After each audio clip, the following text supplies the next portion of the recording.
오늘은 집행 증빙서류 중에서 재화 용역의 구입의 증빙서류에 대해 설명드리겠습니다. 보통 우리가 연구비를 집행을 하게 되면 증빙서류를 구비를 해야 되는데요. 증빙서류와 어떤 종류가 있는지 좀 설명을 드리면 반드시 저희가 구비를 해야 되는 적격거래 증빙, 필수증빙이라고 하는 부분이 있고요. 그 다음에 부속거래 증빙이라는 부분이 있습니다. 적격거래 증빙은 재화나 용역 구매 시에 구매자와 공급자가 국세청에 제출한 자료를 통해서 상호 검증되는 세법에서 정한 법적 증빙서류입니다. 이건 반드시 그래서 연구비 집행할 때는 첨부되어야 하는 서류, 없으면 무조건 불인정되거나 환수 조치되는 사항들입니다. 연구비를 집행할 때 우리가 결제 방법을 보통 계좌이체 및 연구비 카드 사용으로 진행을 하죠. 계좌이체 방법으로 이제 결제를 하시는 경우에는 상대방으로부터 전자세금계산서 또는 전자계산서를 교부받고 금융기관으로 그 결제계좌를 이체 확인서를 증빙서류로 첨부하셔야 됩니다. 이건 필수 서류입니다. 근데 전자세금계산서에 이제 필요적 기재사항의 오류 여부를 검토를 하셔야 되고, 그러니까 상호, 공급자와 공급받는 자의 상호가 맞는지, 그리고 공급자와 공급받는 자의 사업자 등록번호가 맞는지, 일치하는지, 그리고 작성 일자가 맞는지, 금액이 일치하는지, 이 부분은 이제 그 서류의 필수적 기재사항이라고 해서 법적인 효력을 갖추려면 이 네 가지 사항에 대해서는 반드시 정확하게 작성이 되어 있어야 합니다. 나머지 부분들은 작성에 설령 오류가 있다고 해도 이 증빙의 효력에는 영향을 미치지 않습니다. 그리고 지금 전자적으로 작성된 홈택스에서 발행된 전자세금계산서나 전자계산서를 증빙으로 첨부하셔야 되는데, 예외적으로 공급자가 직전 연도에 매출액이 3억 원 미만인 개인 사업자인 경우에, 그러니까 보통 소상공인이라고 얘기하는 그런 분들인 경우에는 종이로 된 세금계산서를 수취하실 수도 있습니다. 하지만 기본적으로는 전자적인 증빙서류가 원칙이라는 걸 좀 알고 계셨으면 좋겠습니다. 두 번째는 연구비 카드로 결제하는 부분. 연구비 카드 결제할 때는 이제 카드 매출 전표를 첨부해 주시면 되겠죠. 카드로 결제한 부분에 대해서 이제 대금이 지급이 될 거고요. 유의하셔야 되는 부분은 유흥업종, 그러니까 카드 사용 불가 업종이나 23시 이후에 카드 사용을 하신 부분은 대부분 인정될 수 없으니까 카드 전표상의 내용을 확인해 주시고요. 그리고 카드 영수증에 승인번호, 카드가 승인이 되는 경우에는 반드시 승인번호가 뜨게 되어 있는데, 승인번호가 없는 경우에는 이 결제 전표가 승인되지 않은 것이기 때문에 증빙으로 인정할 수가 없는 상황입니다. 승인번호에 대해서 좀 확인을 해주시고요. 그 다음에 계좌이체나 영업이 카드 사용이 원칙인데 예외적으로 현금을 지급을 하게 되는 상황이면 이제 그 거래처로부터 현금 영수증, 지출 증빙용 현금 영수증을 교부받으셔야 됩니다. 현금 영수증에는 당연히 본인의 사업자 등록번호로 이제 그 현금 영수증을 교부받으셔야 되고, 카드와 마찬가지로 승인번호가 있는 경우에만 증빙 인정이 가능합니다.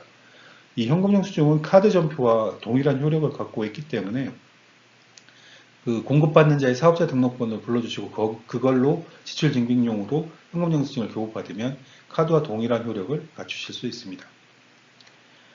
다음은 지방 소도시나 읍면에 한해서 부득이하게 발생된 3만원 이하의 구입권 같은 경우에는 이제 간이 영수증, 보통 우리가 3만원 이하의 그 구입권은 간이 영수증 사용이 불가피하다고 생각해서 이런 부분을 인정하고 있으니까 이건 예외적으로 인정하는 부분이니까 참고해 주시고요. 그 다음에 비목별 세부 그 기준, 어떤 증빙이 필수적인지에 대해서는 국가 R&D 연구관리 표준 매뉴얼 등의 이제 규정상에서 증명자료들을 예시로 들고 있으니까 그런 부분을 좀 참조해 주시기 바랍니다. 이 부분은 이제 필수 증빙 서류에 대해서 말씀드렸고, 부속거래 증빙은 이건 뭐 한두 가지가 없다고 해서 이제 효력이 없는 건 아니지만 거래 전체에 대한 절차와 그 세부 구매 내역, 그러니까 구매 관련된 절차와 세부 구매 내역을 확인할 수 있는 거래 증빙입니다. 그래서 이 증빙도 반드시 그 거래 내역을 명확하게 밝히기 위해서 연구비 사용할 때는 필요한 부분입니다. 이 부속거래 증빙이 종종 이제 연구자들은 이게 꼭 필요하냐라고 얘기를 하시지만 그 정부 자금을 집행하는 부분이기 때문에 이런 부속 증빙도 명확하게 비치를 하셔서 이 연구비 집행이 문제가 없이 적절하게 집행이 됐고 절차에 거쳐서 집행을 했다는 걸 좀 입증해 주실 책임이 연구자들한테 있습니다. 그 부분은 좀 말씀드리겠습니다. 일단 품위서, 기한서, 지출결의서 등인데 이거는 내부 결제 서류입니다. 그러니까 구매가 필요한지를 연구부서에서 이제 발의를 해서 결제받은 내부 기한 서류고, 지출결의서는 지출에 대한 최종 승인이 된 결제 서류. 이런 것들은 이제 내부 품위서나 기한서라고 하죠. 이런 내부 품위나 기한서를 가지고 이제 어떤 목적으로 어떤 용도로 집행이 되는지를 확인할 수 있는 절차, 또 적절한 곳에서 이제 구매 품위가 이루어져서 그거에 대한 구매가 진행이 됐는지를 절차적으로 확인할 수 있는 서류들이기 때문에 대부분 이제 용급이 집행 시에는 요청이 되는 서류들이고요. 견적서는 물건을 사기 위해서는 사전에 세부 품목이나 수량 단가에 대해서 또는 납기 조건까지 포함해서 얼마나 들어가는지 사전에 알아보고 거래를 하는 게 맞겠죠. 그래서 보통 견적서들이 대부분 요청이 되는 서류이고요. 또 규정마다 좀 다르지만 일정 금액 이상 구매권은 필요한 경우에 복수의 견적을 요청을 하고 있습니다. 그 다음에 계약서나 과업지시서는 이제 용역 거래를 하는 경우, 개발이나 제작을 의뢰할 때는 보통 그 계약서의 계약기간, 계약금액, 결제 방법 등이 명시된 계약서가 있고, 어떤 식으로 납품을 해야 된다라는 과업지시서, 제작지시서 이런 것들이 있습니다. 스펙이나 납기 등 상세한 성능 요구사항을 명시하는 게 이제 과업지시서인데요.